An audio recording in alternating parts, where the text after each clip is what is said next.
Clara, at this point, she was also, she was learning his music at the same time while he was staying there. And he played them a number of pieces that he had composed. And at one point, he went back to Joachim, and he was with him again in Göttingen when they received a letter from Schumann, a list of all the pieces he thought Brahms should get published.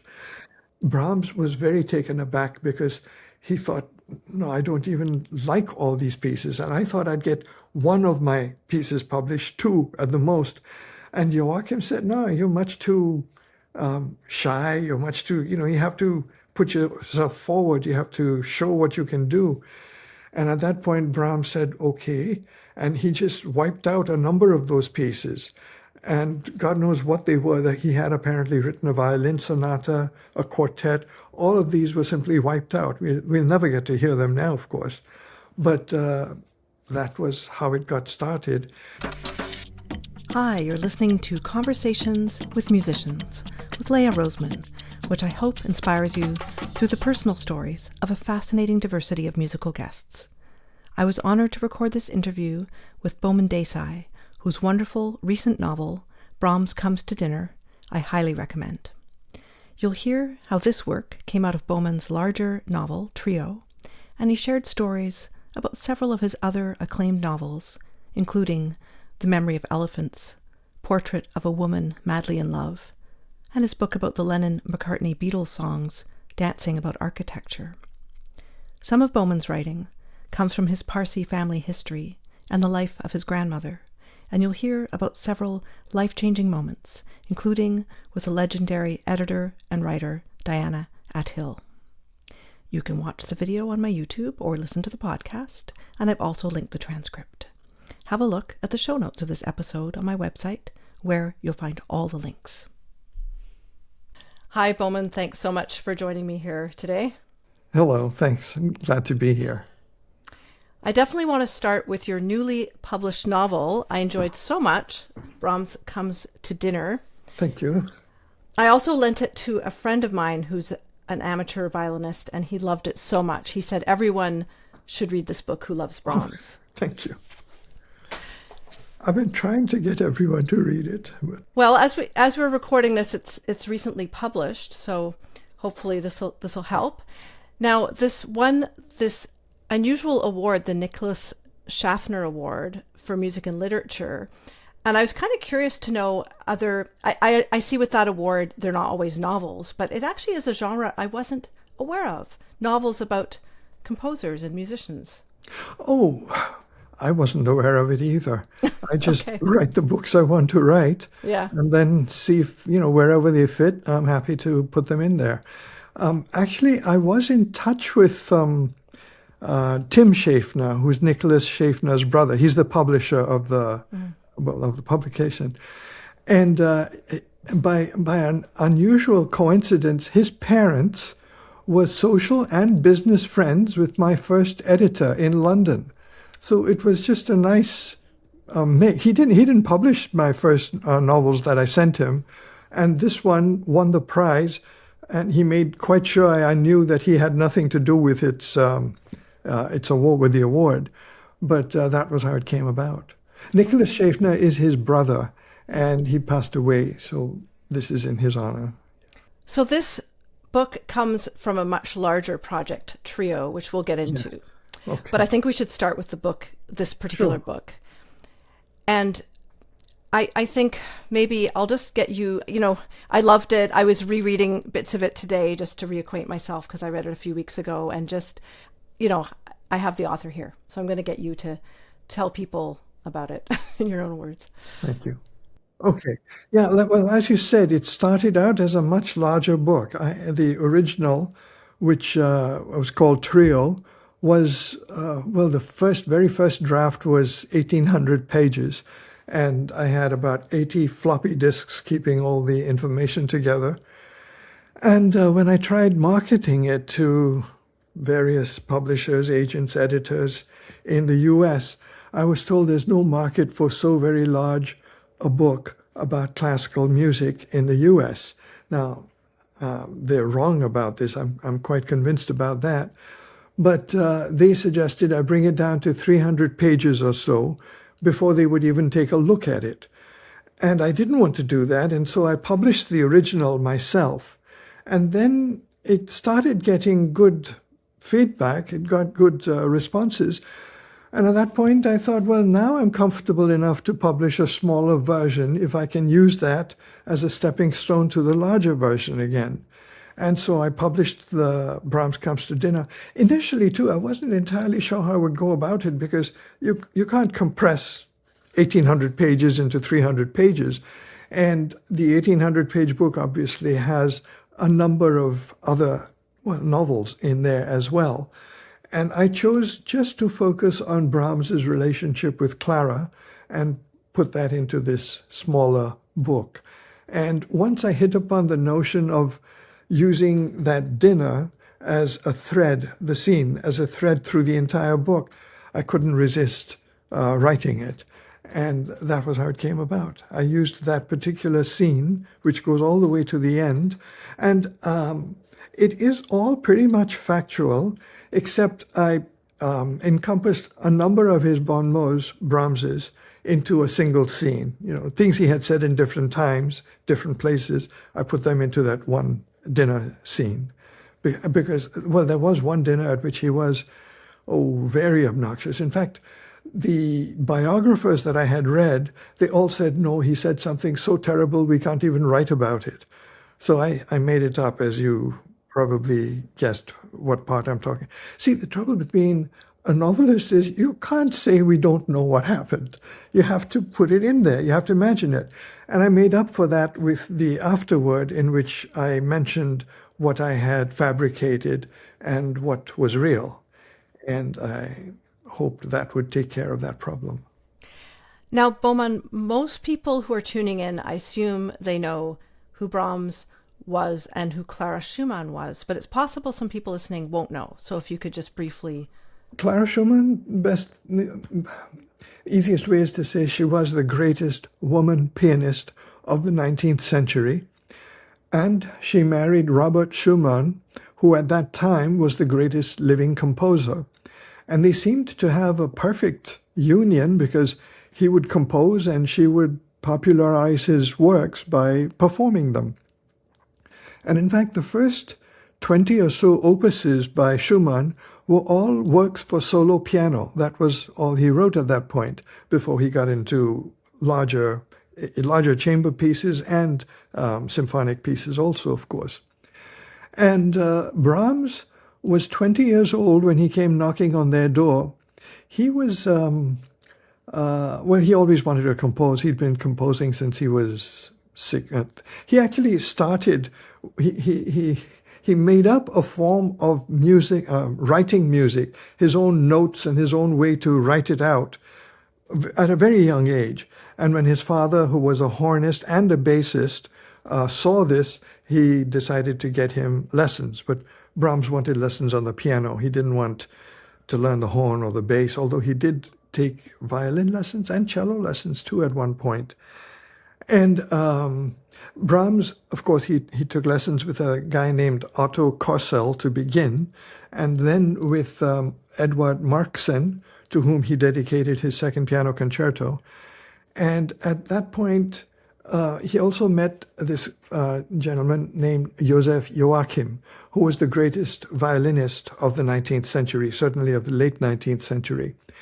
And there was a guy named Edward Remenyi, who was a violinist himself. He was a Hungarian refugee. In 1848, they had all these revolutions all over Europe.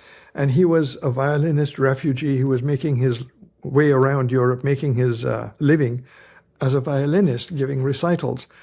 And when he was in Hamburg, he needed an accompanist. And somebody just got Brahms for him. And he was very impressed with Brahms, his musicianship at least. And he also wanted, I'm trying to say 6 things at the same time. But Brahms was given an introduction to Joachim through Remenyi, and Remenyi wanted an introduction to Liszt through Joachim, who knew Liszt. And so Brahms and Joachim got to see Liszt. But Liszt's home, he lived in a huge, almost a mansion, and he had, paintings on the wall, and he had these sabers, Turkish sabers, and gifts from all kinds of royalty. He had Beethoven's piano, he had Mozart's spinet, and he had all these people who kowtowed to him like you would not believe. He was like a god as far as they were concerned. And Brahms, on the one hand, he didn't go with all this hero worshipping, and on the other hand, he was very intimidated by this atmosphere. He really wasn't comfortable with it. And there were all these people who gathered for this afternoon's performance. And a performance meaning Liszt would come out, he would talk to them, he would play some of their music, and they would play if he actually saw Brahms's music on the piano, and he asked Brahms if he would like to come up and play. Brahms didn't even talk. He just sort of shook his head and sat there because he just wanted out of this at that point. So Liszt, to his credit, said, well, I will play this myself. And he played two pieces. He played the scherzo, the Opus 4, which I think it's in E flat or E minor, I forget. It's the Opus 4 and the very first movement of his first piano sonata. And he did this through Brahms's handwriting. His music writing was atrocious. It was impossible to read. But Liszt not only was able to read it, he performed it flawlessly, even making comments while he was doing this. And Brahms was very impressed with all this. But then everyone started saying, now let's hear something of your own. And Liszt performed his sonata in B minor. And this story might be apocryphal, but it did create, Brahms apparently fell asleep while Liszt was performing the B minor sonata. And Liszt completed the sonata, he got up and he just left the room. And Remenyi at this point, he was outraged. How could you go to sleep while Liszt was performing? And what are we doing here? I'm going to, he decided he didn't want to have anything to do with Brahms anymore. And Brahms said, I didn't like the music. I can't help it, And he said, you didn't like Liszt's music? I said, no. So anyway, there was a big rift. There was always a rift between Brahms and Liszt all the way to the end. But Liszt did come back on stage, not that time, but at a later date in Leipzig, actually, when Brahms was doing his first recitals in Leipzig. And he congratulated him and he welcomed him into the new German group of musicians. Brahms wasn't that interested, but Liszt was very much the gentleman at this point. But Brahms left the Liszt, the Alte, I forget exactly what it was called, the Althaus, which was Liszt's home. But he didn't want to go back home to Hamburg, to his parents, with nothing to show, and certainly not after leaving Liszt. So he went back to Joachim, and Joachim, who was in Göttingen at that time, said, well, you must go and see Schumann. Schumann will want to see you. He knows he doesn't know your work, but he will be willing to listen. And so Brahms went to Schumann with something of a heavy heart, but also not with great hopes. And when he knocked on the door initially, this was the 30th of September, 1853, it was around 11 o'clock, and the Schumanns, they had 7 children at this point, and Clara was pregnant with their 8th. Marie, the oldest of the children, said Schumann had just left for his daily walk, and why would he come back tomorrow, the same time, or an hour later. So Brahms left, and he came back on the next day, on the 1st of October, that would be, and Schumann opened the door, and Brahms introduced himself, and he says, oh yes, Joachim has told me about you, and come in. So he came in, and he says, so you can sit down and play for us. So Brahms got down, and he started performing. And almost at once, Schumann said, no, hold on a moment. And he called Clara, and Clara came running down, and she was a little shocked. She was also a little scared because Robert was bipolar and was beginning to show symptoms. He had already shown symptoms. And when he shouted for Clara, he shouted so loudly that she was afraid he was going into a manic stage at that point also. And she came down and she saw Brahms, and Schumann just said, you have to listen to this. And Brahms started playing, and they were both so entranced with what he was doing that they invited him to stay with them.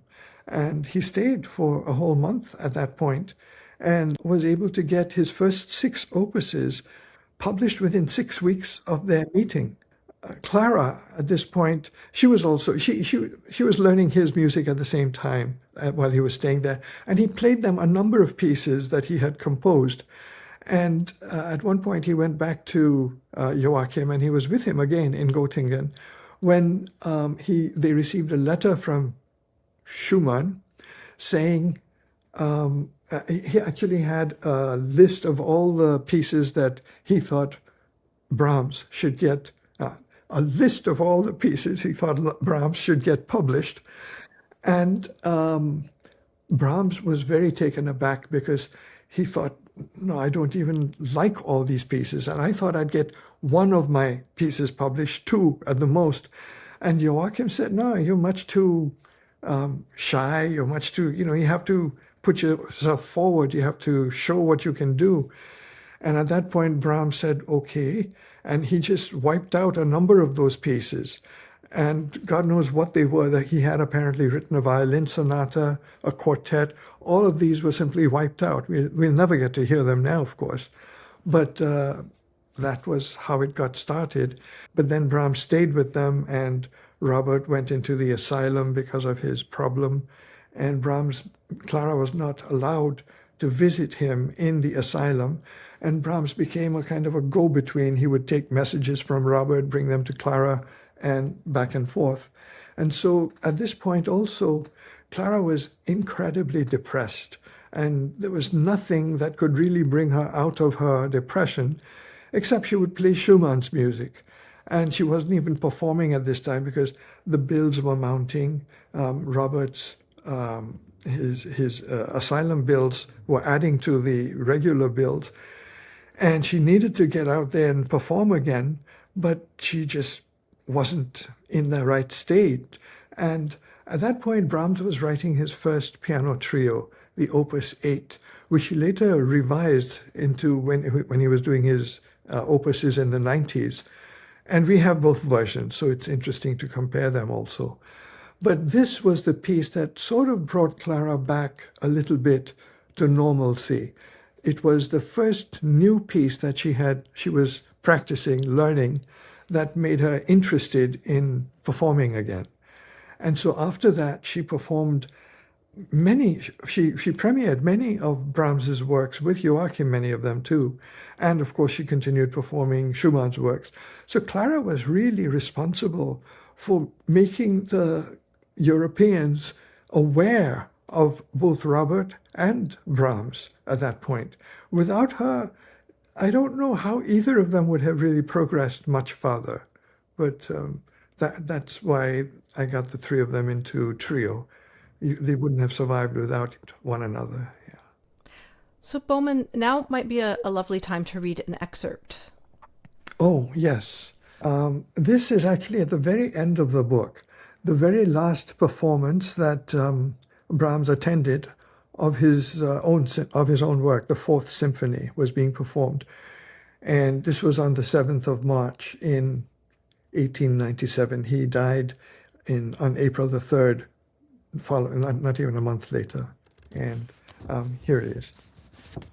On March 7th, 1897, a shrunken Johannes Brahms, suffering from cancer of the liver, attended a performance in Vienna of his 4th Symphony. The symphony glides so smoothly into its first theme that the listener finds himself deep in its wake before he realizes it has even begun.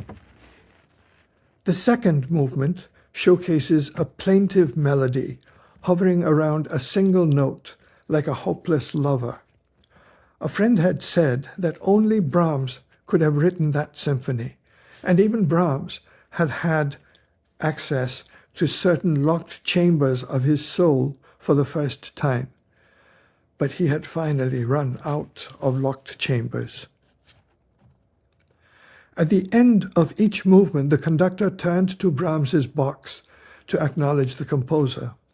The audience stood, and the composer stood to acknowledge the downpour of applause, knowing the symphony would not otherwise recommence. With the conclusion of the symphony, the downpour swelled to a monsoon. All eyes turned to the tiny man, hollows in the back of his neck, skin discolored to bronze, trembling with tears, the auditorium awash with light and color in his blurry eyes. 20 minutes later, the emaciated old composer still stood. The audience still applauded. He was tired, but remained standing, clinging to the rail, buoyed by the love in the hall, wishing no more to sit or to leave than they, his lovely Viennese, wished to let him go. Their eyes no less damp than his own, cheeks no less bright, manly beards a-glitter with tears like diamonds, all of them knowing it was the last time they would be seeing one another. He died less than a month later, but what remained, the residue, the essence, distillate of his life, gold from straw, remains impervious to fang and claw, at once the heart of the riddle of life and medicine for the heart. Now, I have condensed that a little bit in order to fit our colloquy here, but it's expanded into a chapter, 4 pages in the book itself. But we don't have time to read the whole thing right now, so yeah. Thank you so much for that. It was so beautiful. Oh, you're welcome. Thank you. I understand, of course, you read many biographies of these composers. I was curious if you went to source material at all in terms of letters. Oh, yes. Brahms and Clara, the correspondence is almost 1,000 pages. And in those days, so in those days before telephones and telegraphs and emails and all the rest of it, everything went into their letters. So the correspondence, the material was phenomenal. The difficulty, if anything, was making sense out of the whole thing, putting them all together chronologically. And also her diaries.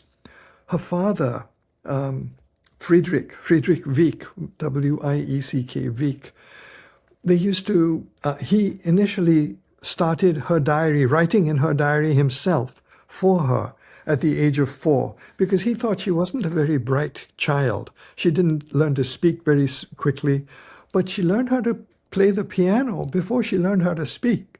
And then he realized he had a prodigy on his hands.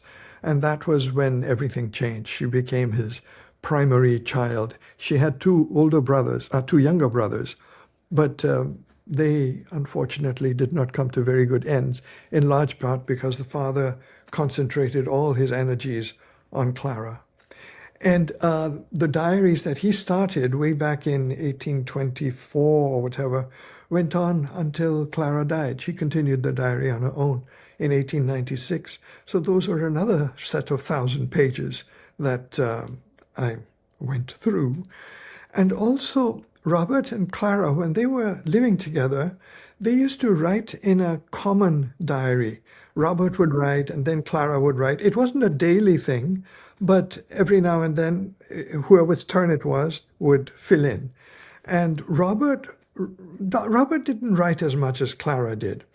But he when they were in Moscow, when they were touring Moscow, he actually did a drawing of the onion domes, and it's kind of fun to look at those too. But what's even more interesting is they were so open. Well, it was their private diary, of course, but he used to put an F in the margin for the nights on which they had sexual relations. So all of this was in the diaries as well. And there really wasn't anything held back. The stories are all there. So I didn't, in fact, I usually mention when I'm doing a reading from the book that I didn't want to write something like Amadeus, because the way that guy, I think Peter Schaeffer, treated Salieri was just shameful, because Salieri was respected, admired by Beethoven, Schubert, Mozart, Liszt, all of these people. But Schaeffer wanted an antagonist to Mozart, and Salieri became his victim, essentially. I didn't want to do that, and I didn't need to do that, so I had all this information. Yeah.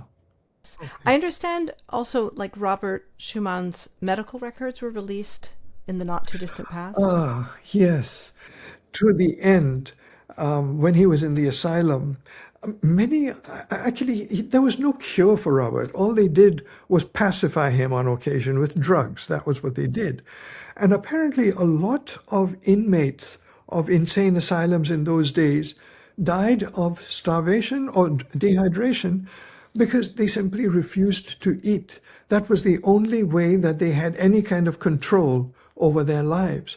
And Robert had stopped eating. To the end, he was, almost literally a skeleton. Clara had not seen him in 2.5 years because they said she would excite him too much for his own good. And finally they said, well, he's dying, you better come now. And when she saw him, she was bereft, of course, but she didn't recognize him at first. And then when she came up to him, closer to him, and she actually fed him some jelly. She had jelly on her fingers, and he ate it. And he tried to smile. It was a grimace, of course, but she knew that he knew who she was. And so there was that last bit of recognition, which meant a great deal to her. And it meant a great deal to Brahms and Joachim. Joachim wasn't there. He came later. But Brahms said later that image of her holding him, he likened it to a Pieta by Michelangelo. And he said that was the most sublime image he had ever envisioned. So there was a great deal of love between the three of them. It was just, they were regular people. And so, they were never entirely sure what he died of. I mean, there are theories that say he was syphilitic, but none of their children were syphilitic. Clara was never syphilitic, and their relationships, they had sex about 2 or 3 times a week, if not more, and they have all these children. They had 8 children of their own, and there were 2 miscarriages as well. And the last child, Felix, was born after Robert had incarcerated himself, essentially.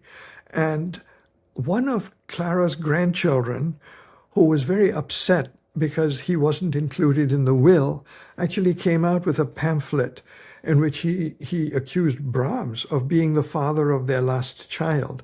And I actually sat down and, tabulated the times, and it's simply not possible. That's 8 months and something from the time Clara and they met on the 1st of October, and Felix was born in June of next year, just a day before Robert's birthday, thereabouts. So that would have been about 8 months. But it's just the kind of people they were, the characters they had. No way that would have happened. That simply would not have happened. And afterwards, when it was possible for the two of them finally to be together, everything changed. It was Robert's incarceration, in a sense, that made it possible for their friendship to flourish as it did, and even their romance, because in those days they actually did write love letters to each other. They never consummated the romance, but it was there, very much so, and it's available in the letters. And these are the letters that survive. To the end, Brahms wanted to destroy his letters, and Clara was actually throwing his letters into the fire when Marie, the oldest daughter, came around and said, no, we have to save these if we can. So the ones that are saved tell us without any doubt that there was a great affection between them, if not an actual romance. And in one of, in Eugenie's diary, Eugenie was the youngest of Clara's children to survive. Felix was younger than her, but he died before Clara died. And in her diary, in her memoirs, Eugenie even says that Clara had told her, if he had proposed, I would have said yes, but he never proposed.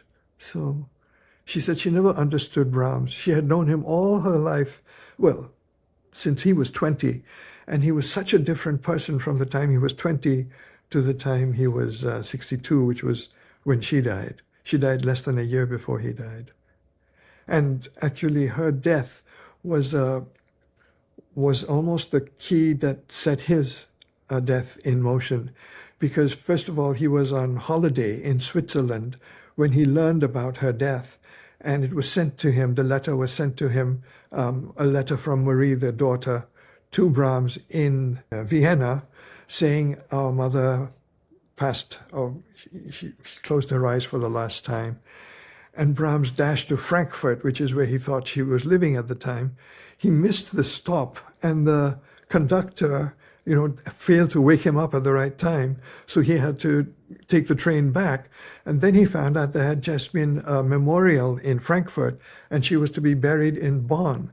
So then he took the train to Bonn, and he arrived just in time to throw a few clods of earth onto her casket. And he was exhausted. And then on the way out, he lost his way. He walked 8 miles in this tired state, and that was the beginning of his end. He was never well again after that. So, yeah. Was there an excerpt from Trio that you wanted to share with us? This is a very short episode. And I should mention that Robert and Clara were very much in love. But Clara's father he did not want Robert marrying Clara because he felt he had groomed Clara to marry an earl or a lord or a very rich man at the very least, certainly not an impoverished composer who had in effect also damaged his fourth finger so he couldn't even play the piano anymore. And he didn't think his daughter's business was publicizing Robert's work, even though Robert was a student of his for a while and lived with them in the same apartment as well. So there was a huge conflict between Clara's father and Robert for the longest time. And Clara's father spat on him on occasion. He threatened to kill him with a gun. And nevertheless, they did get married.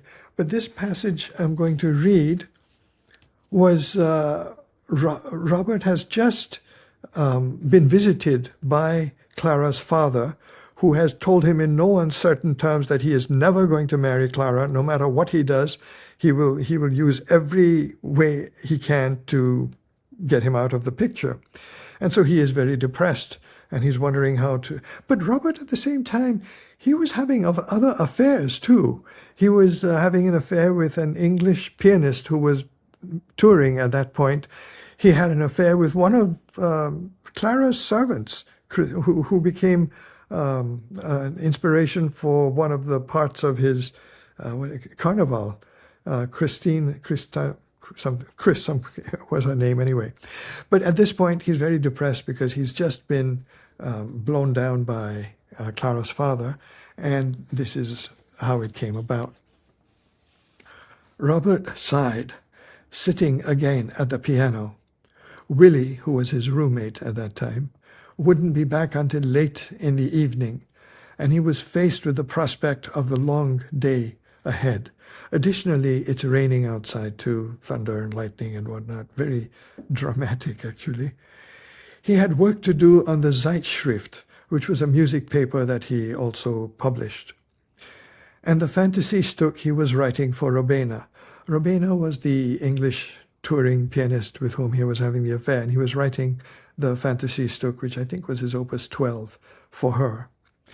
For Robena, but he sat at the piano instead, doing nothing, or so it appeared, but something was spinning in his head that he needed to let out, and he could let it out only on the piano. He couldn't explain how it worked. Had he not pined for Clara, there would have been nothing to release. Had he not sat motionless at the piano, there would have been no conduit for release. He couldn't have said how long he sat, but something congealed in the time, the red blood, the hard bone of the new composition, a strident melody, roiling harmony, interspersed with tender interludes pulled from the collision of the thunder outside, the purr of the rain and the noise in his head.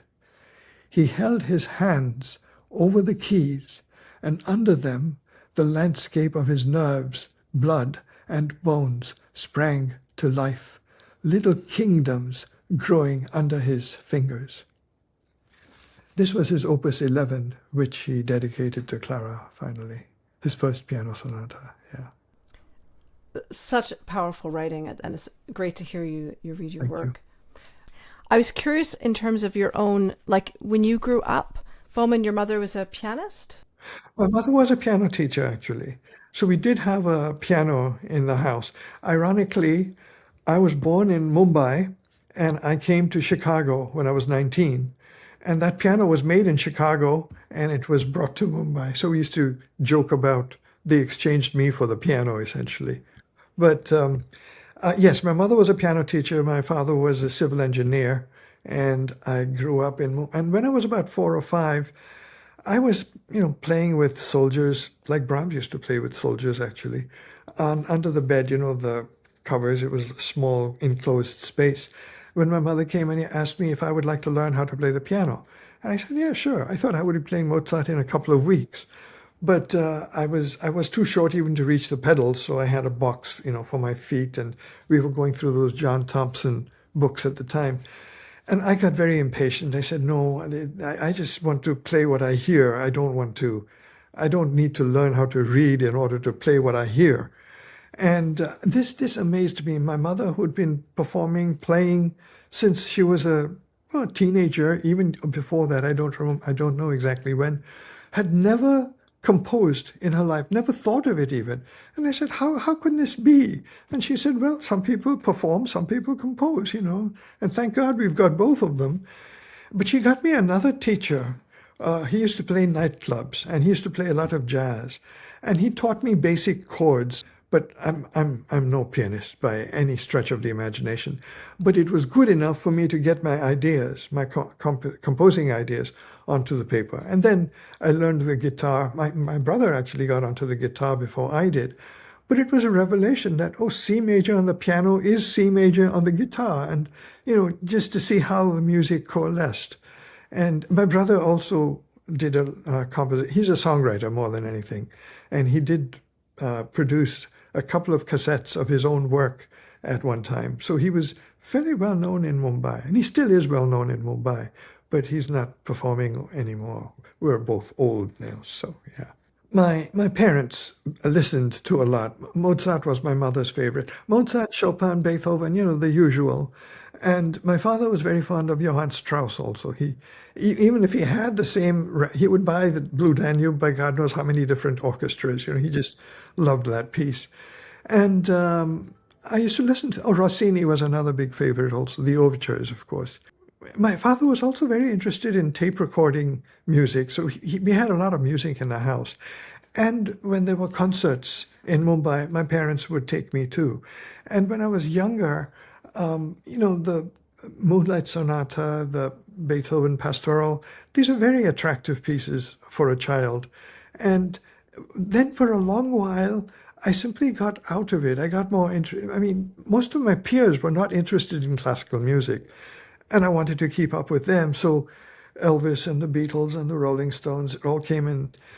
I was going out with a friend of mine, and I was waiting for her in her living room before we left, and she was getting ready in the bedroom.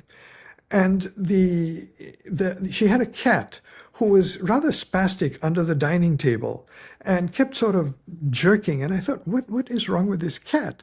And I got down under the table with the cat to see what he was doing down there. And he was playing with a dead cockroach, actually. But while I was under the table, the Mozart Piano Sonata in A, the 10th sonata, came on. And it took me back to the time when I was under my bed with the covers and my mother used to play. So I thought, so I bought that piano sonata initially. And at first I just bought the pieces that my parents used to listen to. There wasn't very much Brahms there at all, really. They weren't very fond of Brahms. They liked, as I mentioned, the regulars. And initially, I just purchased pieces that they listened to, that I was familiar with. The Hungarian Rhapsodies were another big favorite. And then the grocery store, every week they would have a new Funk and Wagnall album, a classical music album with a booklet. And if you collected all 16 booklets or all 16 albums, you would have a complete encyclopedia of music and all these albums. And number 16 was Brahms's Fourth Symphony.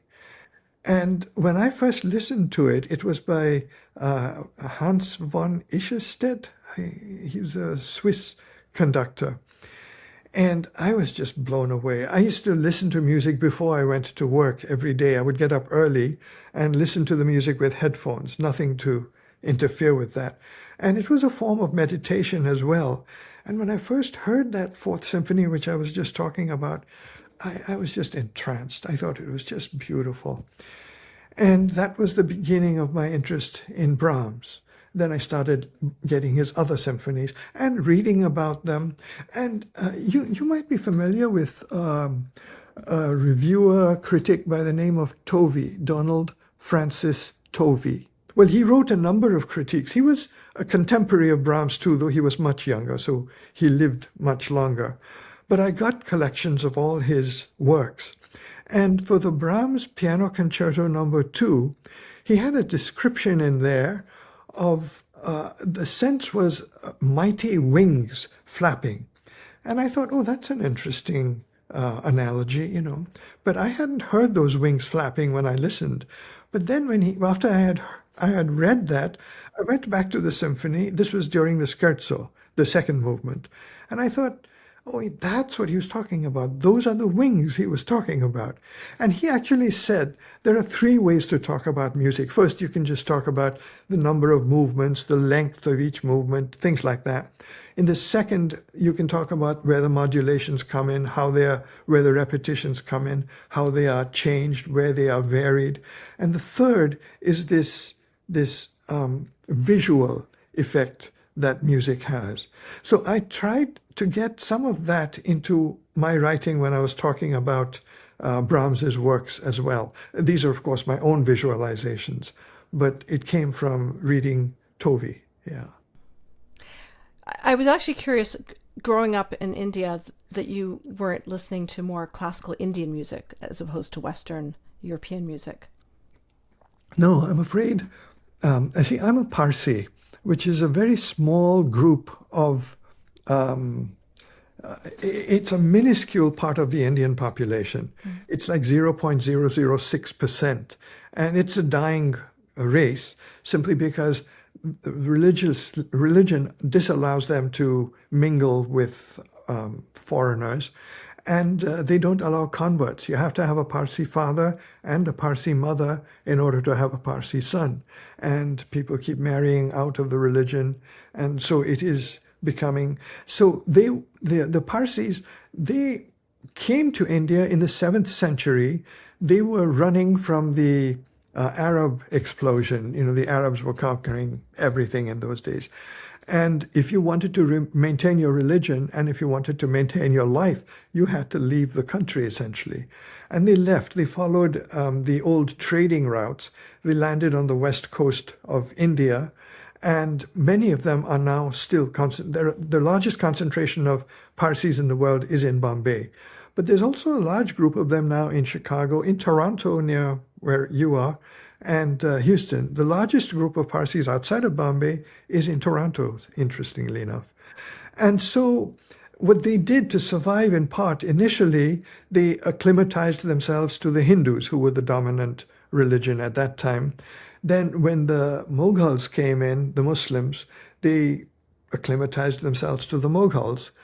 This was their mode of survival.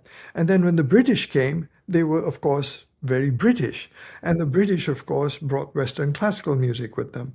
And in order for the Parsis to maintain this, they aped the British in many ways because they wanted to be... And they're also lighter skinned because they were from Iran originally. And so they didn't really pay much attention to Indian classical music at all. If anything, they denigrated it to their discredit as far as I'm concerned, because there is a great deal. I did learn about Indian classical music through Yehudi Menuhin, of all people. But so anyway, there was no Indian classical music in my growth when I was growing up. I learned about that as an adult, yeah. Interesting. I'd like to ask you about Diana Athill. I was fascinated to learn about her, and she published your first novel. Well, the first published novel was The Memory of Elephants. Yes. Yes.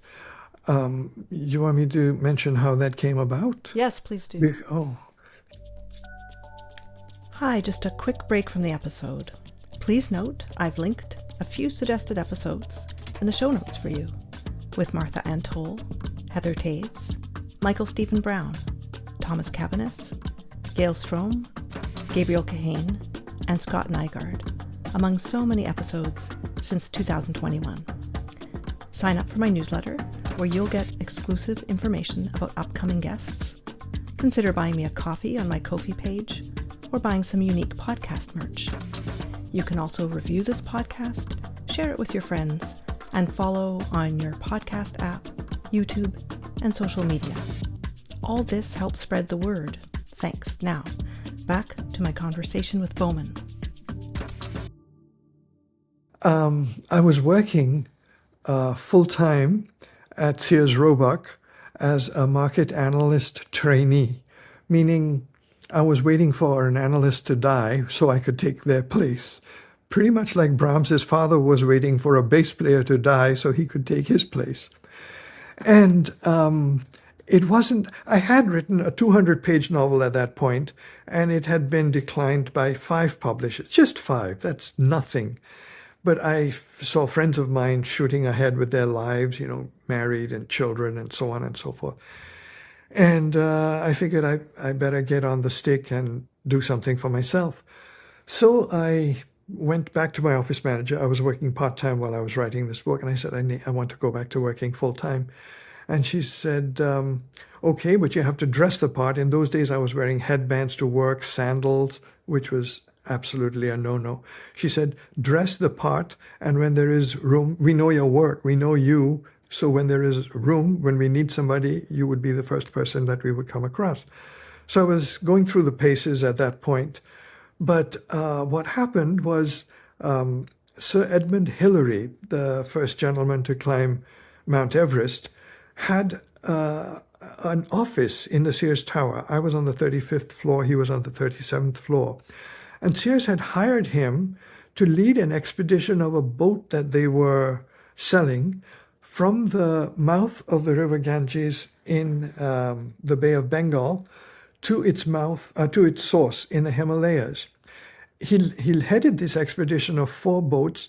They made a movie of it, calling it From the Ocean to the Sky.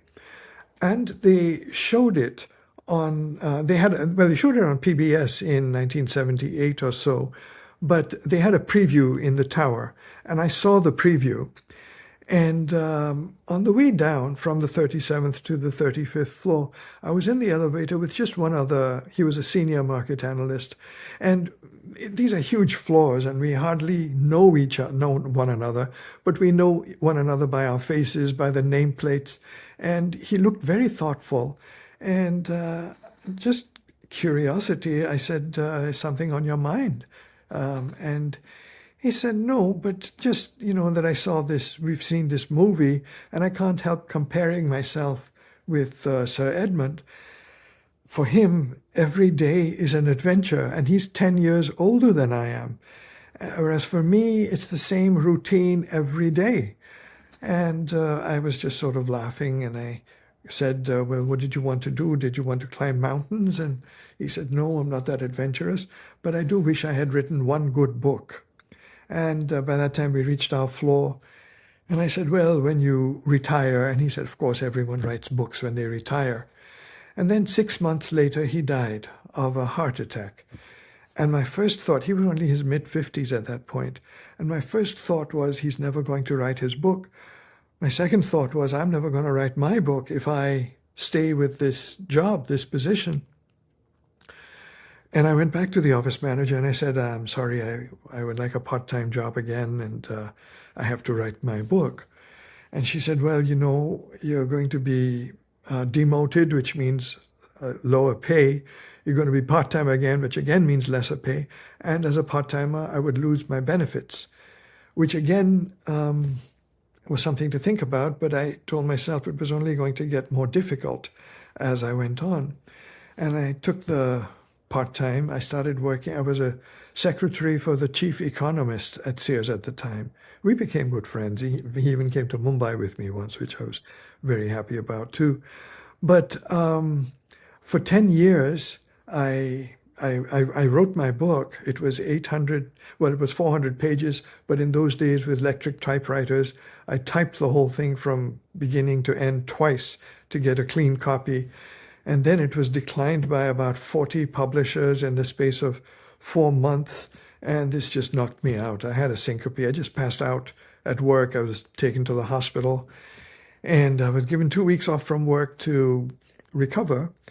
And I had read an article, I forget where, either the Wall Street Journal or Time Magazine or maybe the New York Times, about this woman, Diana Athill, who had edited and published and discovered V.S. Naipaul, who went on to win the Nobel at a much later date. But at that point, my thinking was, she published one Indian, maybe she'll publish another. And also, she was based in the UK, and I thought maybe the old colonial ties would stand me in better stead in the UK than in the US. So during these 2 weeks that I was on my back, essentially, I wrote to her. And I sent her the prologue, and she wrote back almost immediately to say she'd like to read the rest of the manuscript. And I sent her the rest of the manuscript, and she again was very... And those days, those were letters. We weren't talking about emails in those days. And she wrote back to say they wanted to publish the manuscript, and it was getting a second reading, but if she approved, that was all that was really necessary. And I would be hearing from the chairman of the firm sooner or later. I thought he was going to call to talk about timelines and when it would be published and the cover and things like that. Instead, he offered me an advance, which was half a year's salary. And I was struck dumb. I couldn't speak, literally. I was at my desk at work, and he was calling from London.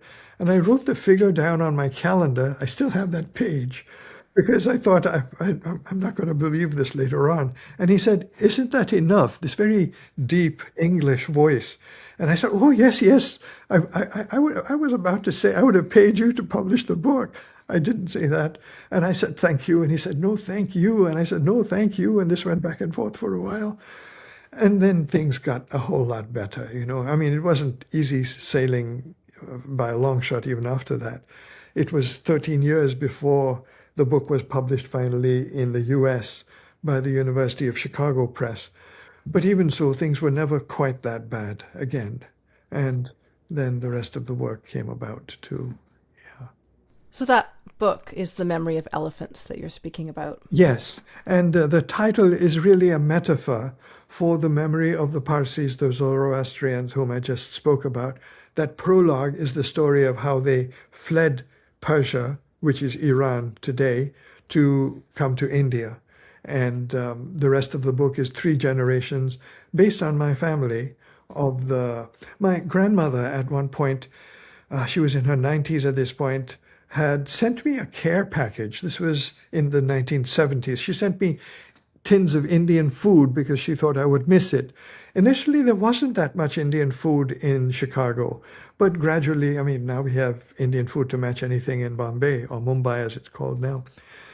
And I told her, you don't need to send this anymore, we can get this food here. And she said, so what else should I send you? And I said, I'd like a new photograph of yourself. So my mother told me she got up at 5 in the morning and dolled herself up for this photograph. And I still have the photograph, of course. And then she said, now what do you want?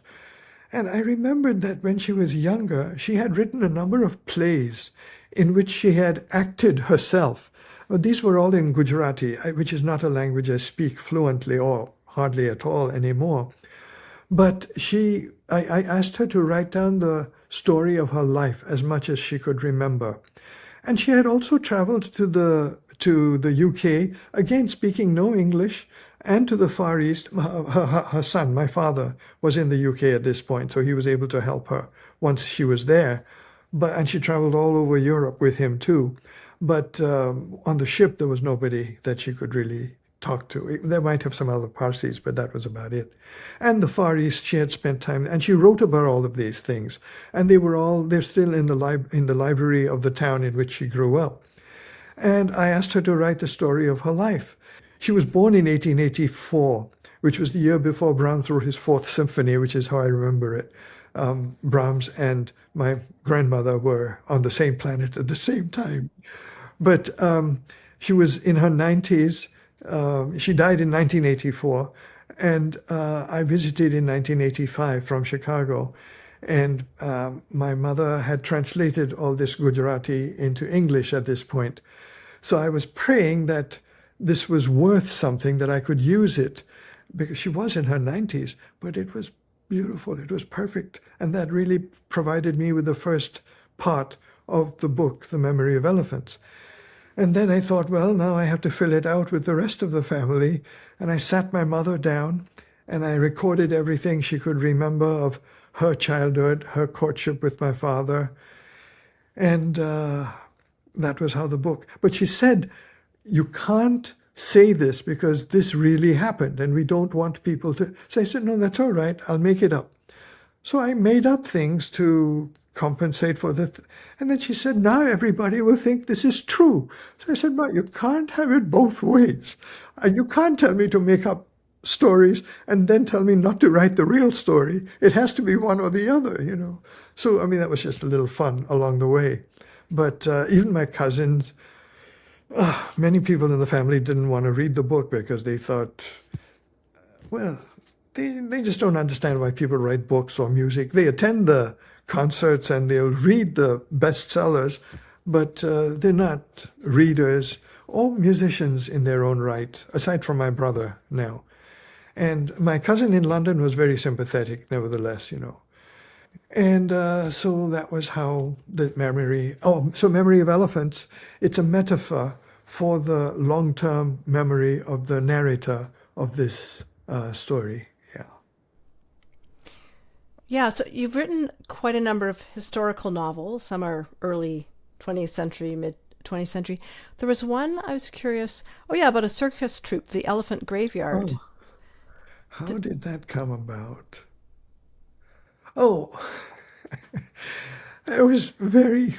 Actually, by this time I had written two other novels that I was very happy with too, and I was wondering what to write next.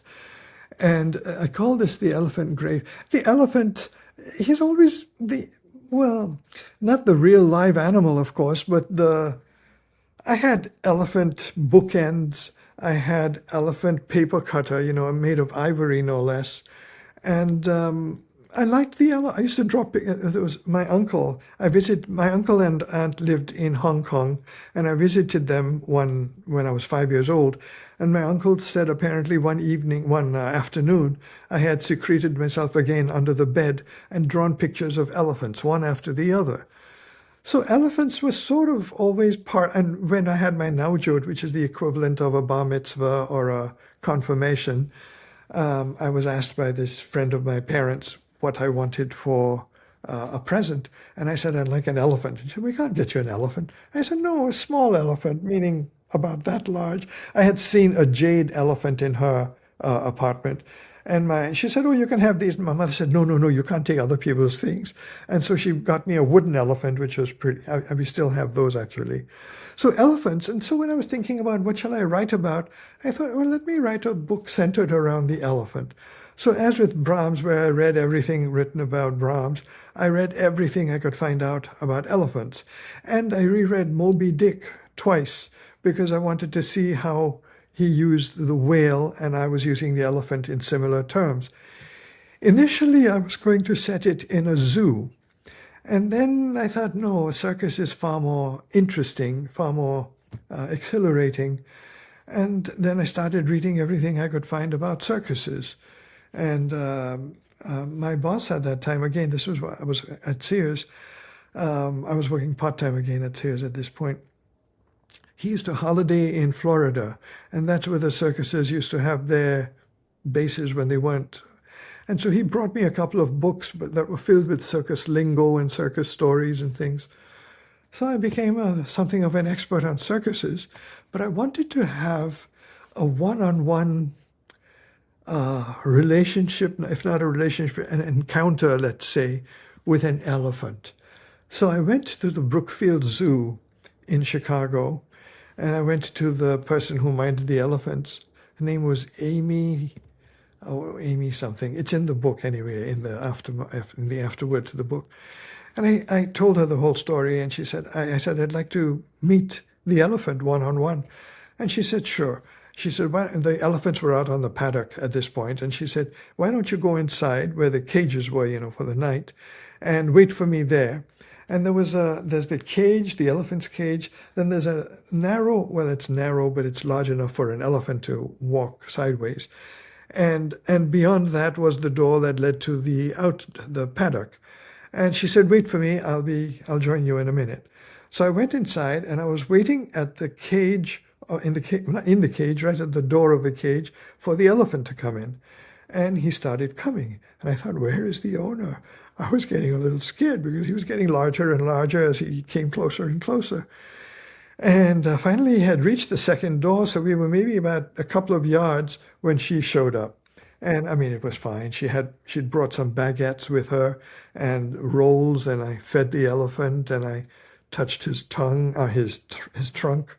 And that was my encounter with the elephant. I mean, it didn't really find a place in the novel, but that was as much as I wanted to do. There's also an encounter with a cobra in the same novel, and I went to another one of our zoos, and cobras are really slimy. And the owner even told me, she said, don't be careful because it can be poison. I said, what, the skin can? She said, yes, the slime can be. I said, well, why didn't you tell me before? And she gave me some kind of special soap to wash my hands with. So that took care of that. But I'm not really an animal person, and I just did it for the books, essentially. So, do you find is it the most rewarding thing when you finally start to write, when you've been doing so much research? No, finishing the book. And then it's never really finished. I keep going back to it. But that first complete draft is when I can breathe a sigh of relief, finally, yeah.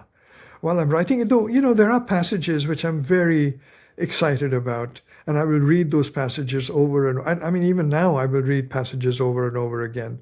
So I do go back to them, and it does a great, I don't know how to put this, but I really write in many ways for myself. I mean, I'm very glad to have people read them and enjoy them, but it's really a question of, I think each of us needs to find something in our lives that gives us faith in ourselves, boosts our own egos in a sense. Now, if all my books had never been published, it would make no difference to the world, but it would make a difference to me as a person. I wouldn't be the person I am if I hadn't written the books. I would be, in many ways, I think, a lesser person. So in that respect, I did it for myself more than anyone else. Now, I'm talking about, even someone like Tolstoy. Tolstoy is my favorite novelist, I have to say, although I don't have favorite novelists as much as favorite books. And there are many books I like, but not necessarily all the books by that author. So, I believe that your book trio we were speaking of earlier was compared to Tolstoy. Yes. I don't know how much I told you about that, but there was a philosopher professor at Harvard who emailed me to say, well, he'd enjoyed the book, and he was actually a singer in his own right as well. But he said this was the book Tolstoy would have written had he chosen my subject. And of course, I was thrilled. But even, I don't know if I told you about, in order to use that, at that point, Trio had been published in 2 separate volumes because they couldn't publish it in a single volume. And when I went ahead, when they were able to publish it in a single volume, I wanted permission to use that quote. But he had died in 2011, and this was 2015. So I got in touch with his publishers, and they said, well, he never married, he didn't have any descendants, so we're very sorry, but we can't help you with that. And I got in touch with the Harvard faculty, and they pretty much had the same story. And then somehow I got in touch with the hospital in Canada where he had died, and the nurse who had taken care of him when he died. And all of this was done with my computer on the telephone. This was, armchair detective work, if you wish. And I said, would you please ask her to, give me her information? She said, no. Well, no, what she said was there were two names in the register from people who had visited him, their information was in there. So I said, would you please give it to me? And she said, no, I can't do that. That's personal, private. And I said, please get in touch with them and tell them the story and see if they would get in touch with me. And I had sort of given up hope at this point. But then I got an email from someone who called herself Star Nacht, Starry Night, in German. And I thought, this is some scam or spam or whatever. And I was about to delete it when I saw in the subject matter, trio. And it turns out to be his executrix, who was a friend of his. And she said, yes, I know he was very fond of classical music, and he had told me about your book. And yes, I'm sure he would be happy if you were to use it. So that was how that came about. I'm so thrilled with that. I mean, I literally got up and started dancing around the apartment, but yeah. I'm so curious to read so many of your novels, and I thought it would also be interesting for people to talk about a couple of the other ones. So, A Googly in the Compound, set in the early 20th century. Yes, how did that come about? Okay, to set the scene, the family, the Sanjana family, is a Parsi family living on the outskirts of Navsari, which is where many Parsis wound up after coming to India, have a tiger cub. In those days, well, a friend of theirs was a tiger hunter, and he had killed a man-eater and brought the cubs back with him. And the family decides they'd like to keep the cubs until they grow to adulthood, and then they would give them to a zoo. But they were fine enough to keep as cubs, but they grew, even in a year and a half to 2 years, a tiger can get pretty dangerous without even knowing how dangerous he is. And the Sanjanas lived in Mumbai, but they visited Navsari, which is where these cubs were being kept by the person who looked after their things, their housekeeper. And when they showed up this time, they were at a breakfast, and they were letting the cub loose. And by the time he's growling and he has his own intentions of what he wants to do with his life, and there's a great deal more involved, but each of the characters in this story, there is Dolly, who was based on my grandmother again, her husband, who was the brother of her first husband. So she married 2 husbands in turn. She married the second after the first one died. And she had 2 sons. And these 2 sons are also with her in this compound. There are 5 of them. And the older son is married to an English woman. And she was stranded in India by the Second World War. She had come looking for a lost lover to Mumbai, and she found that her lover had already married somebody else. And she was left in Mumbai without any means because the war had closed the seaways behind her. And this guy, Sorab, the son of Dolly, Sanjana, sees her and he wants to marry her. He has this the thing I was mentioning earlier about the British and the Parsis, and one way of being British is, well, marrying a British woman. And she was in a difficult enough state being stranded in India without any means. And so that was how the marriage came about. There's a whole other story involved where she had an affair with the steward on board the ship when she was coming. and she was pregnant with him, with this second child, her first child, when she married, and her husband doesn't know about this, but this is a different story. It came about because I can't find this photograph anymore, but my grandmother and my father, they had a picture of themselves taken with two tiger cubs in their hands. And I thought, well, whatever happened to those tiger cubs? And where was this picture taken? And where is this picture now? And that was sort of what got me thinking about this particular story. And each of my characters has a story to tell. So again, as in Brahms Comes to Dinner, it's the dinner scene that threads the entire novel. And in this novel, which is called A Googly in the Compound, this breakfast scene threads the whole novel. And in between are the flashbacks, which tell you about how each of those five individual characters got to that particular place at that particular time. So the structure is similar. And the scene progresses. Initially, that tiger is just being, a pet. But something happens to inflame him in a very difficult and different direction. And I won't tell you more about that. In fact, one of my favorite readings from that is to read everything until the tiger gets enraged and then to stop at that point. But, and I should mention a googly. Do you know what a googly is? I looked it up. Okay. Well, I use it as an epigraph in the book itself. But of course, Americans aren't familiar with it either. And a googly is a cricket term. It does for the ball, when it's been bowled, pretty much what a spin ball does for a ball in baseball. And so you expect the ball to go in a certain direction, and then it turns in the other direction.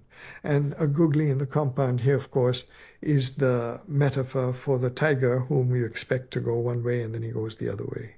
So that was how that came about. I'm curious, do these big structures, are they in your mind before you start to write these books? An overall structure is, but the individual... In fact, each of these novels, it's currently the revised edition that's been published. The Memory of Elephants, I mentioned, was republished 13 years later by the University of Chicago. And it's a revised version of the original. And similarly, these two, not The Elephant Graveyard, that's the only publication, but Trio was initially published as 2 volumes, and then when I did the single volume, again, I revised a great deal, and so I'm very happy with the final single volume. And 2 other novels, this one, A Googly in the Compound, and another one called Portrait of a Woman Madly in Love, I published initially for release only in India, and these were never published at that point in the US. And when I finally tried to publish them in the US, they said, well, these are old novels. We can't publish them anymore because everybody already knows them. And I said, no, they're only available in India.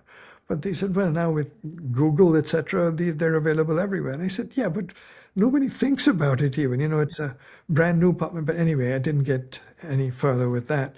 And I published them myself at that point.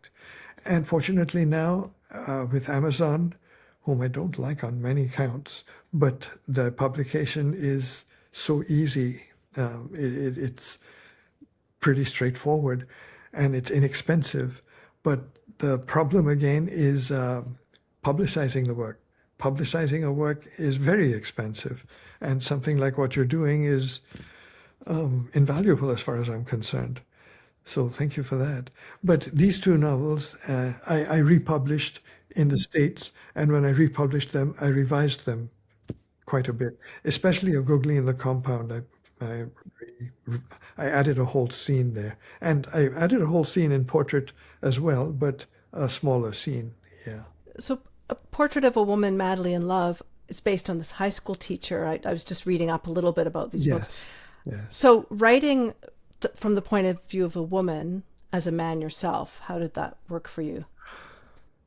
I don't have any idea what happened between the 2 of them. Absolutely no idea.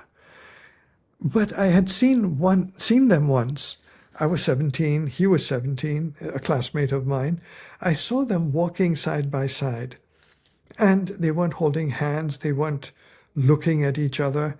And I remember being very impressed with his savoir-faire at that point, because I felt if I had been walking next to her, I would have been fidgety, I would have been bouncing on my feet, I would have been looking constantly to make sure she was still there, that sort of a thing.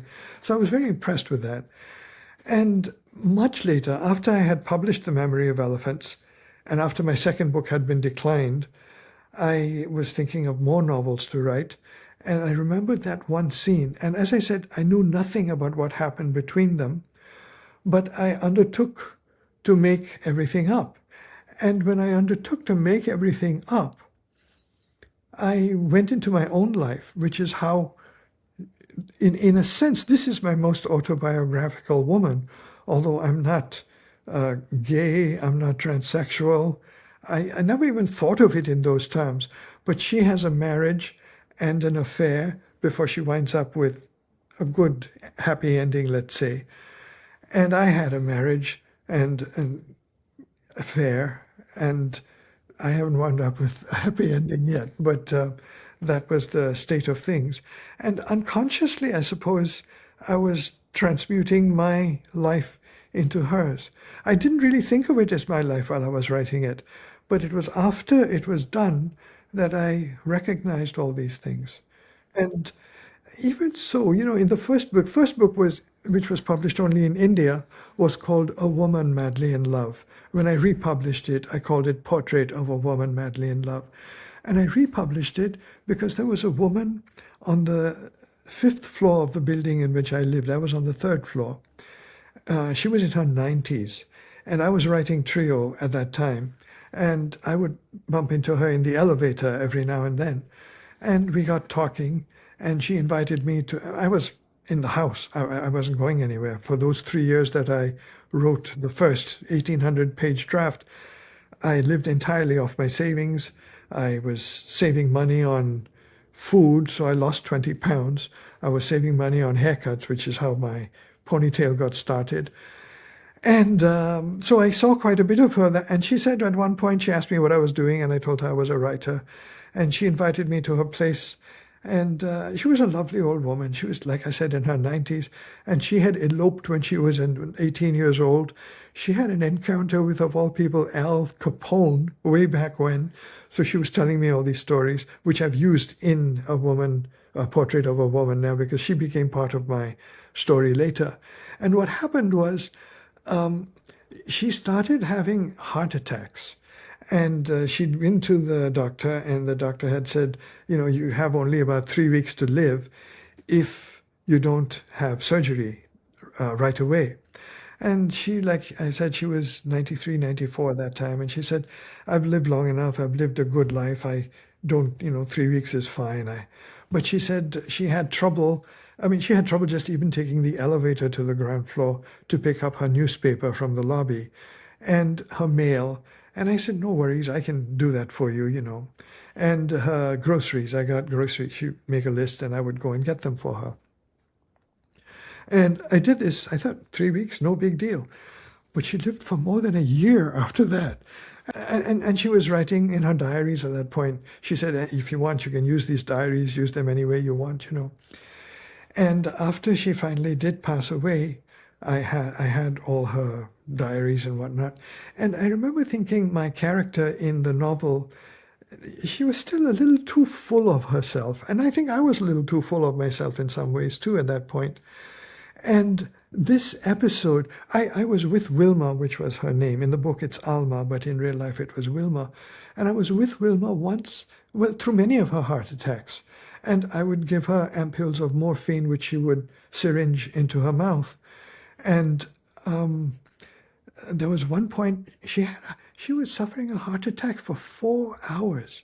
She just lay in her couch on her sofa on her back, and she said, please let it stop, And all I could do was hold her hand, give her the ampules. There was nothing I could do really to help.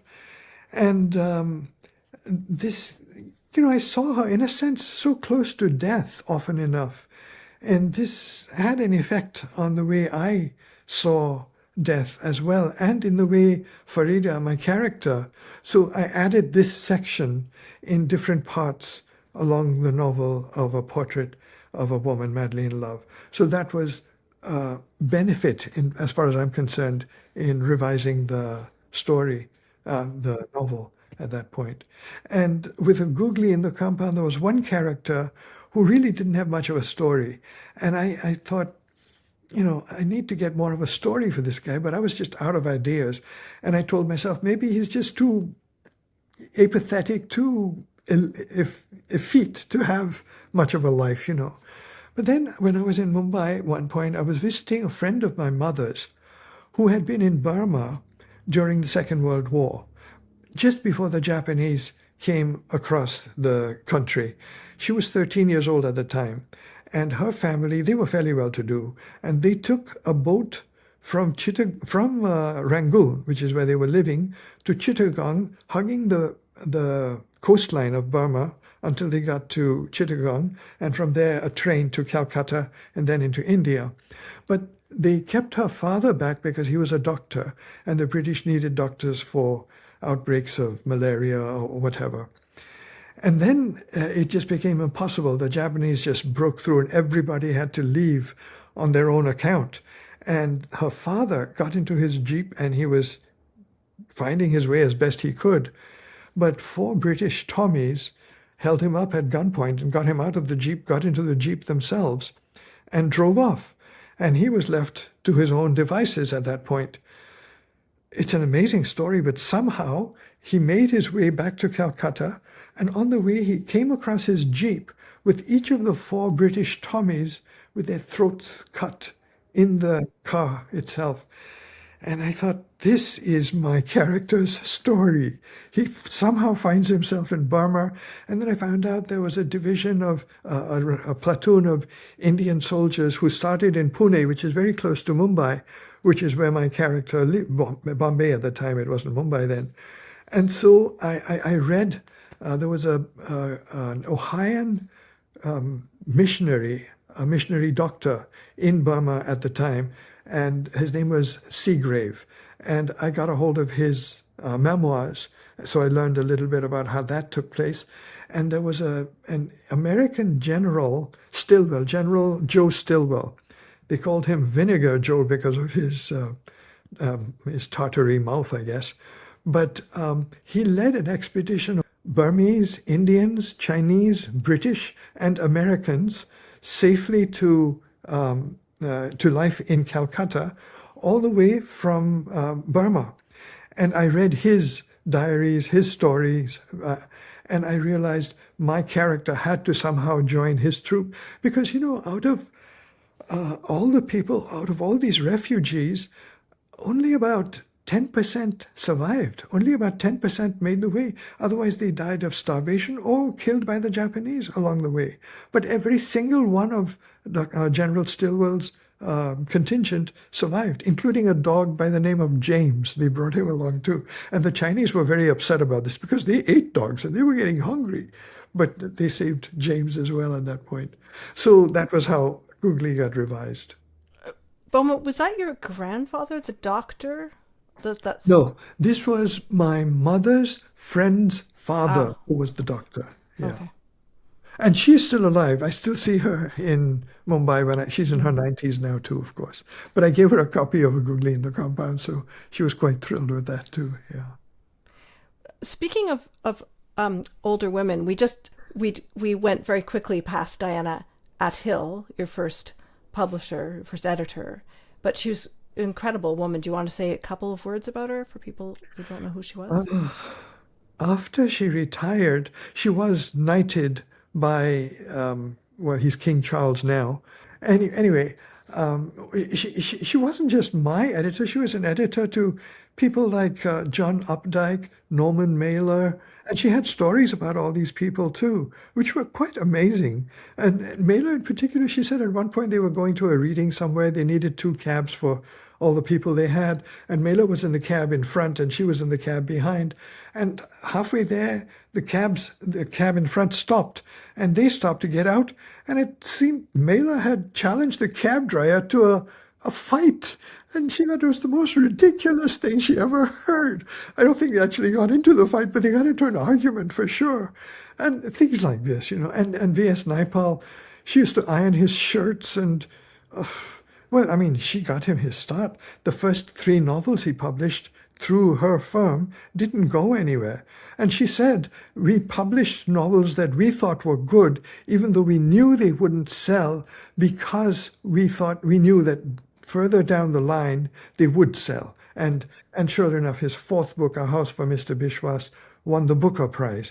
And after that, he won the Nobel. But until that point, and she said, you don't have the same luxury, she told me. She says, if this book doesn't make it, you have to start thinking again. And my 2nd novel was declined, as I said. And that was a difficult time too, but I had 1 novel under my belt. So I had some kind of cachet, if you wish. And it never went quite that badly again. But then when she was in her 90s, I still feel very indebted to her. Without her, if I hadn't had that book, The Memory of Elephants, published when I did, I really don't know how I would have carried on at that point. And I visited her 3 times in her 90s. This would be during the 2000s. And I visited her because I was afraid that every time would be the last. And she kept on living, until she was 101. I think the last time I saw her was in 2012 or 2013. And she died maybe 2-3 years after that. But she also told me, and I have copies, she has 8 books published altogether.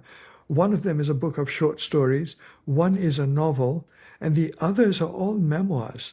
And interestingly, she said she made more money in her 90s through her memoirs than she had ever made in her whole life as an editor. And she was quite proud of that. And I was very happy for her because of that too. So, and the last time I saw her, I do remember I didn't want to leave, but of course I had to leave. And I gave her a great big kiss just before. And I think she looked at me like, what was that all about, And I'm sure she knew how I felt, but yeah, that was, I surprised myself also, but that's how it came about, yeah. And she was 95, 96 at that point too, if not older, yeah. And over your writing life, you've also worked as a creative writing teacher. Yes. Once I had published the book, and I got my undergrad in writing, in creative writing, in English, with an emphasis on creative writing. You can get on education, teaching English, or creative writing, and I chose creative writing. And once you have a master's in English and you've published a novel, you're eligible to teach, which is rubbish, which is absolute rubbish, but that's how it's done. But at that point, I was working part-time, and I never wanted to work full-time again because I wanted the time for the novels. And I used to sign up for these different temp agencies. There were 6 or 7 temp agencies, and I would call them every Friday to ask if they had any work. Often enough, there wasn't any work, but even when there was, it was the lowest pay at that point. And I was really depressed because I just got back from India at this point, and I was at a dinner with a friend, and she told me that I should get into what they called a low residence university. Are you familiar with low residence universities? They're for people who are interested only in writing, and we get together twice in the year at the university. I joined the University of Southern Maine, and I would go to Maine in January and in July for either 5 or 10 days each time. We had a break in between. And the people who came would be there for 2 years, and I would be going back. And during the time in between, we would be communicating through email. They would be sending me stories, and I would be writing back to them with my critiques and how to carry on. And it was lovely because I could pay my bills, I had time to write, and I had students reading my work and telling me what a wonderful man. They would look at, I was a secretary before that, and I'd had even worse jobs, and they would be looking at me and calling me professor, and I would be looking behind me like, who are they talking about? But I just loved that job, yeah. And I did want to ask you about your Beatles book. Oh my goodness. Thank you. That got me started with that song of theirs called All My Loving. There's a rhythm guitar that John Lennon uses. And I liked that particular rhythm a lot. And I actually aped it on the piano. I play All My Loving with that particular rhythm. And there was a neighbor of mine who used to come knocking on my door. I heard you playing that again. And I said, yeah. He says, can I come inside? Yeah, sit down. And so anyway, it was something I really liked. But I realized that he never played that particular rhythm again in any of their songs, although he very well could have. And then I realized also that many of the other rhythms that he had used, they never used again. And Lennon, I started reading a lot about the Beatles biographies and things as well. And he mentioned at one point, he said, yes, I made it a point, since I was just playing rhythm, to try a different rhythm each time. I didn't want to duplicate myself. And it wasn't just the rhythm. I started thinking not only in terms of what did they do in this particular song that they have never done before, that they never did again.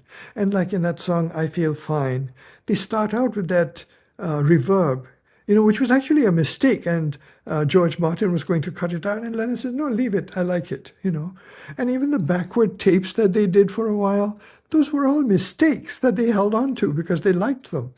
So that made me go from the very first Lennon-McCartney song, Love Me Do, to The Long and Winding Road. There's 162 of them. I only focused on the Lennon-McCartney songs, none of the Harrison songs, and none of the songs that they performed by other people. And I talked about I went through every single measure of every single song to make my point.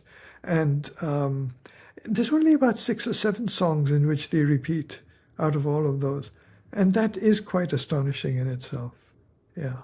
And so that was how the book came about, yeah. And the title of the book? The title of the book, Dancing About Architecture, came from Elvis Costello, whom I admire immensely. In fact, I would say today he and Paul McCartney are the primary songwriters of the day, although I'm not up to date on much of the recent, not since the 90s anyway. And he once said that writing about music is the stupidest thing you can do. It's like dancing about architecture. And of course, he writes about music himself, his own notes. He writes his own notes, and they're quite lengthy too, So I know he was speaking tongue-in-cheek.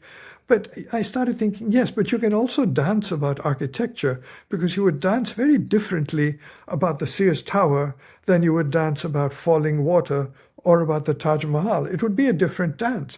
And in fact, even writing about it, I did conduct, this was a talk I gave on writing about music. And often enough when people write about music or talk about music, they say, oh, it was wonderful, it was beautiful, I loved it. But all that does is tell you what the person thinks of the music. It doesn't tell you anything about the music itself, which takes me back to Tovey, when he was talking about those giant arms flapping. Said, yes, that is writing about music. And that was a point I was trying to make to this particular class. And what I did was I recorded the first Brahms scherzo. I recorded the Love Death from Tristan, just the orchestral part toward the end. And there was Schumann's Papillon, his Opus 2. And I played it for them. Most of them, if not all of them, didn't really know the composers. And I played it for them, and I had written descriptions of these 3 pieces. And I said, I want you to put the description to the piece itself. And they were able to do it. Not only were they able to do it, but they began to understand how to write about music, and not just to talk about, oh, this is beautiful. And even now I will read reviews and people say, wow, wow, wow, this is wonderful. it's so pointless, you know. It just tells you what this person feels about the music. Dancing about architecture. Yeah. So each of those, I was writing about the music as well as just talking about what they did differently in each. And also, interestingly, Lennon, he did different rhythms, different time signatures from the very beginning. Whereas McCartney's first triple signature was She's Leaving Home, which was their 8th album. Everything else was 2/4 or 4/4 time before that, but not for Lennon. And so you begin to see, they sang, in many of the songs they were together, but there were many songs they wrote individually. And whoever wrote the major part of the song took the lead vocal on that particular song. And then you begin to see their individual fingerprints in each of the songs also. And Lennon did more of these triple numbered songs. He also did songs with mixed time signatures. You take a song like Good Morning, Good Morning, try following the beat sometimes. It just goes in and out and in and out. There's 9 crotchets to a measure, 7 crotchets, 5 crotchets, and yet it all seems to fit together. Even All You Need Is Love, it's 3/4, 3/4, 3/4, and it's beautifully done, you know. And McCartney didn't do this really until almost the very end, Two of Us. That's a song that goes into about 3 or 4 time signatures. And again, it's beautiful. It just swims together. You don't feel, oh, he's changed the time signature here, you know. And I got into other things too, so. Yeah. So after having lived just about your whole adult life in Chicago, I believe? Pretty much. I was in Pennsylvania for 1 year. Okay. When I majored in philosophy for a change. I came here to study architecture, but I realized it wasn't for me and got into different things at that point, yeah. But you are planning to move back to India? I am this November, and primarily, well, my brother and I are both old, and I think we need to be together at this point. And I left Mumbai when I was 19. I'm 76 now, so there's a lot I'm going to have to get reaccustomed to. And I've been visiting every year, nevertheless, but it's still going to... I've been visiting during the winter months in Mumbai, February, which is the worst month in Chicago. Now it's going to be the heat and the monsoon, and I can't say I'm looking forward to that, but I am looking forward to staying with my brother again. Yeah, I have many friends here too, but I have to be with him to the end. That's wonderful that you can do that. But I'm sure you'll be writing. Oh, yes, I do have, 2 unpublished novels I will try to get published, and there's a new novel, and I'm also working on a cello concerto. I was going through a stress test this morning, and you're lying on your back, and the melody was going through my head over and over. But I won't get started on that either until I'm settled in Mumbai, and I'm not sure in what order I'll be doing things, but yeah, there's no end of work in my retirement, no less. Well, it's been such an honor to meet you and to talk about your writing. So I want to thank you very much for this. Oh, thank you, Leah, especially for asking about all these other books too. So many thanks for that. I hope you enjoyed this episode. Keep in mind, I've also linked directly several episodes you'll find interesting in the show notes of this one. Please do share this with your friends and check out episodes you may have missed at leahroseman.com. If you could buy me a coffee to support this series, that would be wonderful. I'm an independent podcaster, and I really do need the help of my listeners. All the links are in the show notes. The podcast theme music was written by Nick Cold. Have a wonderful week.